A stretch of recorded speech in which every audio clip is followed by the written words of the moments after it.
How are you guys doing? Good morning. We're doing great. Good morning, Mr. Zod. How are you doing, Niraya? I'm doing good. Okay. Thank Your you for mustache asking. is looking extra curly today. Thank Mr. you, Zod. thank you, thank you. Okay, well, we will be talking not about the curls, we'll be talking about geometry today. Okay, so today there will be a theorem that we will be trying to prove. So let me just state the theorem.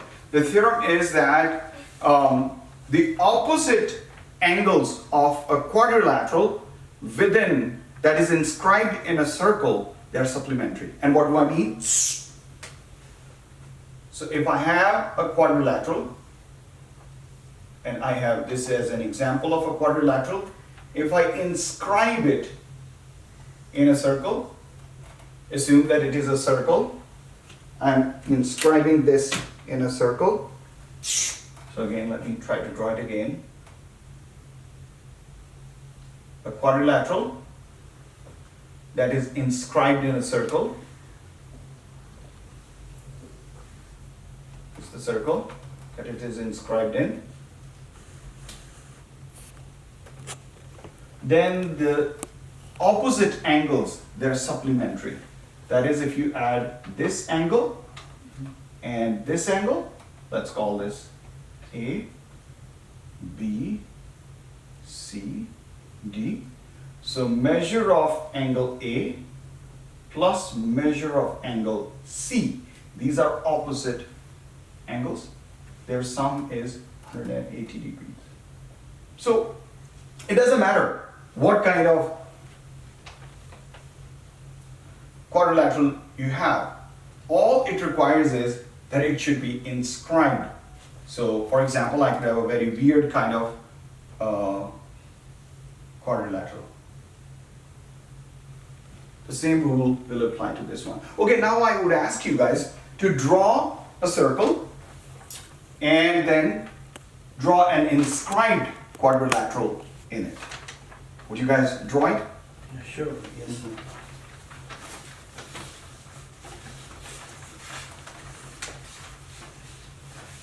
Okay. Let me erase this. Now I'll ask two of you to come and draw your inscribed quadrilaterals here. Andrew, why don't you come and draw your inscribed quadrilateral over here? All right. Just in the other half, yeah. Okay. Yeah. Oh, he's very good at drawing. Oh, yeah.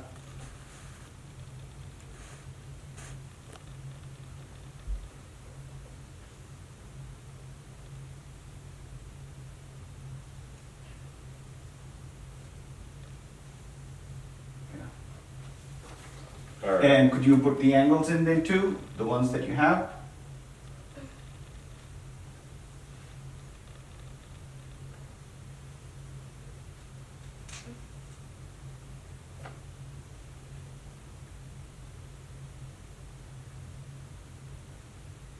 Okay, great. Okay, why don't you come up, Rabiu, and you draw the other one. He has, so we have two volunteers who are going to draw their inscribed quadrilaterals.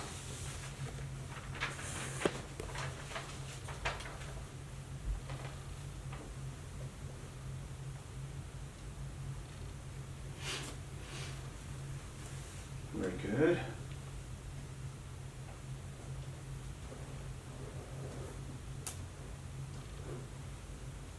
Thank you.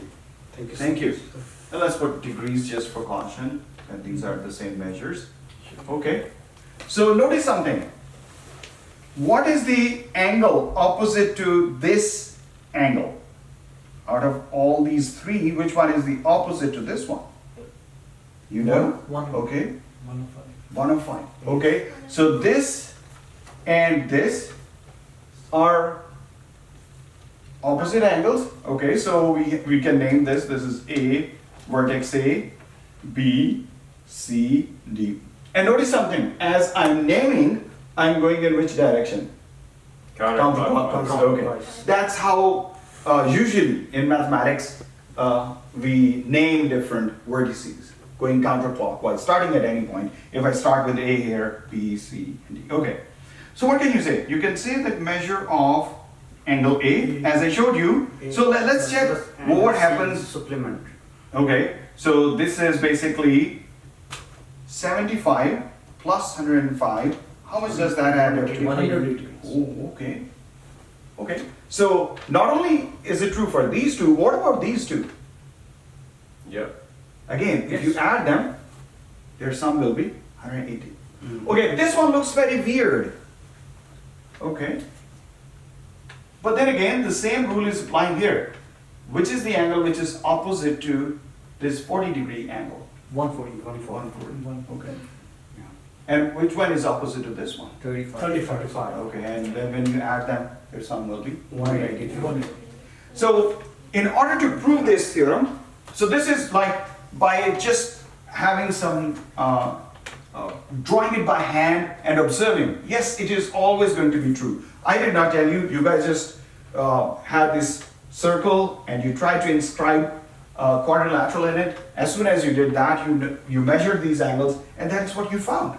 It doesn't matter. You can change this edge over here. You bring it, let's say I move this is over here, and let's say I move it closer over here. This angle has not changed, but the other three have changed. This might become maybe 110, okay? But then, no.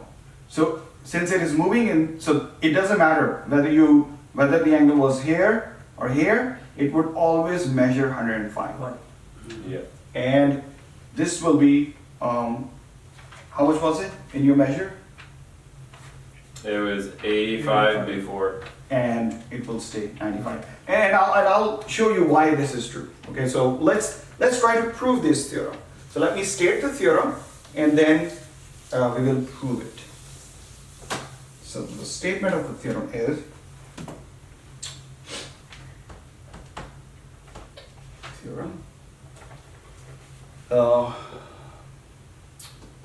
the interior opposite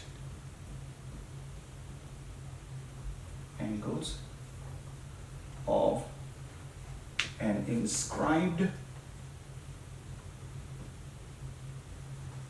quadrilateral in a circle are supplementary. Okay. Cool. So again, it is saying the interior opposite angles of an inscribed quadrilateral in a circle are supplementary. Okay, so a couple of things that we should review. What is a quadrilateral? Anyone? Four-sided. Very good. What is supplementary? Add up to 180. Okay, how many angles? Two angles. Two angles. That's the key thing. Two. Two angles whose sum is 180. Yes. They are called supplementary. Okay, so a couple of things that I do want to review before I prove this particular theorem. The first thing, you already know what is supplementary. What are supplementary angles? That's necessary. Okay, and what do we say? Okay, two angles whose sum Up to 180. is equal to 180. Okay, good.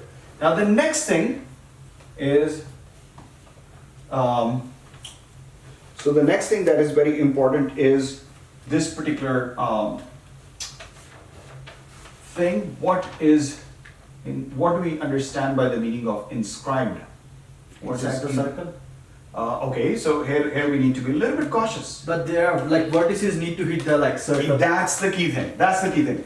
If I have a circle and I have something like this, it is a quadrilateral, No. but it is not inscribed. Why is it not inscribed? Just as David pointed out that its vertices are not touching the circumference. Therefore, it is not an inscribed. So while we are here, let me just tell you guys what are different things. When we talk about inscribed, there is something else also. So what did we say? Vertices touch the circumference. And here is something else also. From inside. This is important. Okay, for example, I just got like this one. So we have a circle, and we could use an example of a triangle. This is called inscribed. Yes. Okay? Does anyone know what is a circumscribed triangle? Which is circumference like that does not touch the. No? What's it- Maybe something different. Okay, since you guys have not been introduced to it.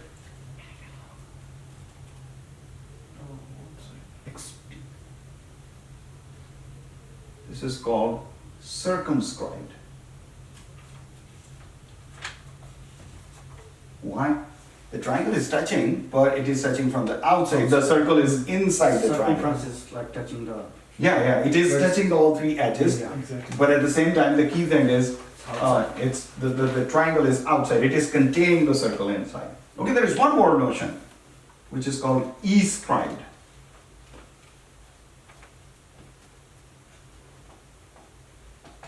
Which is what?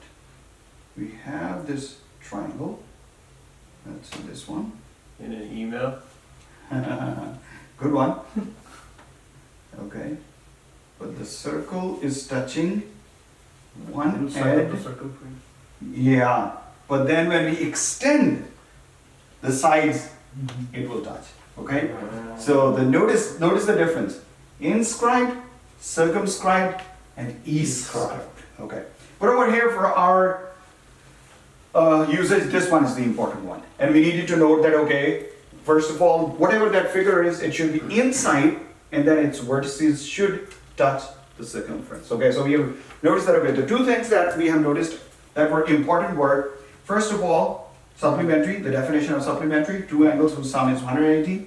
Inscribed, you talk about in general, inscribed would be any figure, any geometric figure that is contained within a circle, but whose vertices touch the circumference. Okay, the third thing that we need to know is this particular theorem that you guys did, I think it was last week, which is this particular theorem, which is, okay, the angle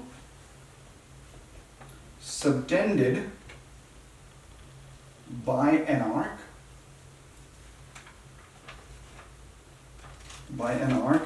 and the circumference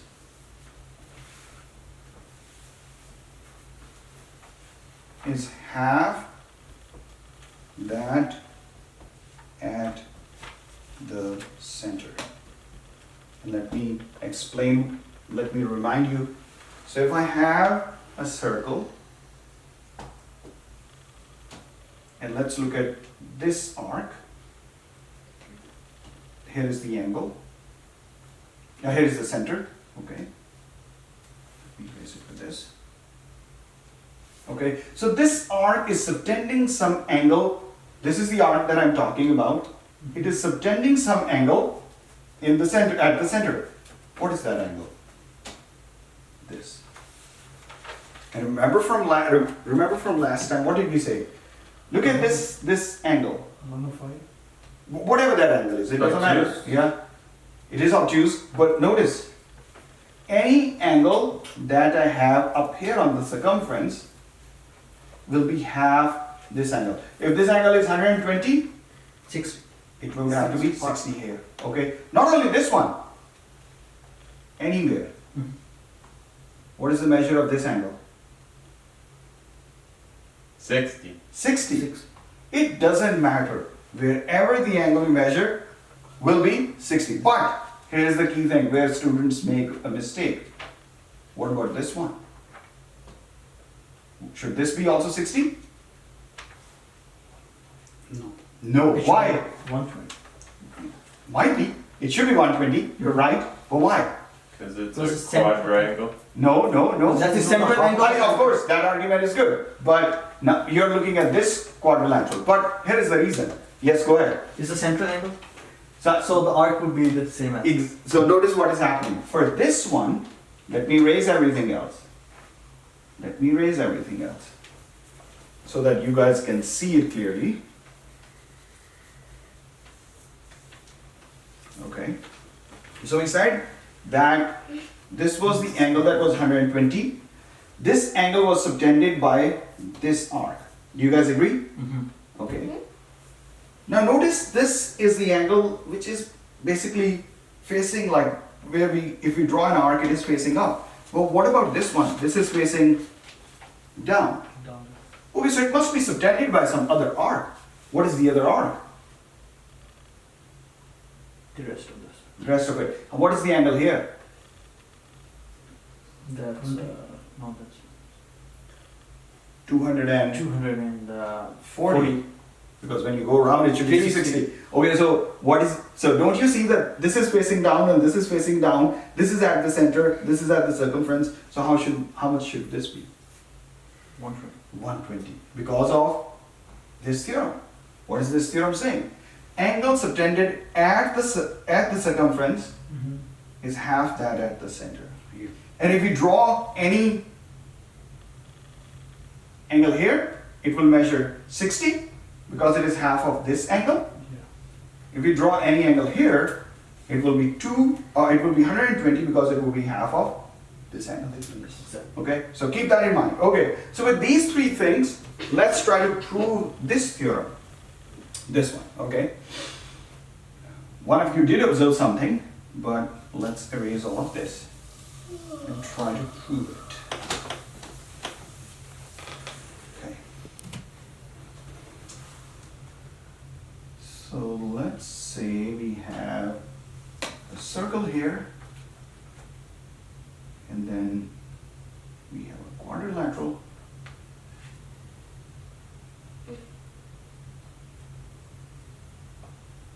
Okay. So let's see where is its center. Is this good for the center? What do you guys think? Pretty.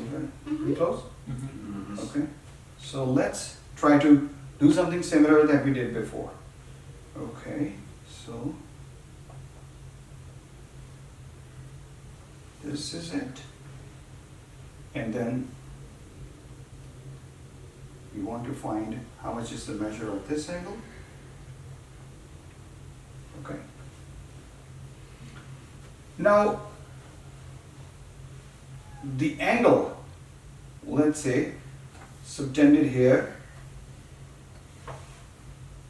is whatever is your favorite variable. Any variable that you guys like. X? Yeah, X. Okay.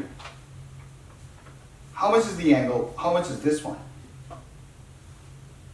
If this is X, how much is this one? 360 minus x. Very good, 360 minus X. Because going around, it would always be 360. So I'm going to have them differently. Okay, so even before I do this one, let's stick with this one, but keep in mind that the other one is 360.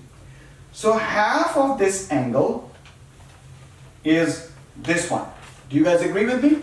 Yes. So what should this one be? X. No, if this one is X, what is this one? Half of X. Exactly, so it should be half of X. X. Of X. Half times X, half X. Whatever this angle is, I don't care if it is 80, if it is 20, I don't care. So if it is 120, it's going to be half times X, which is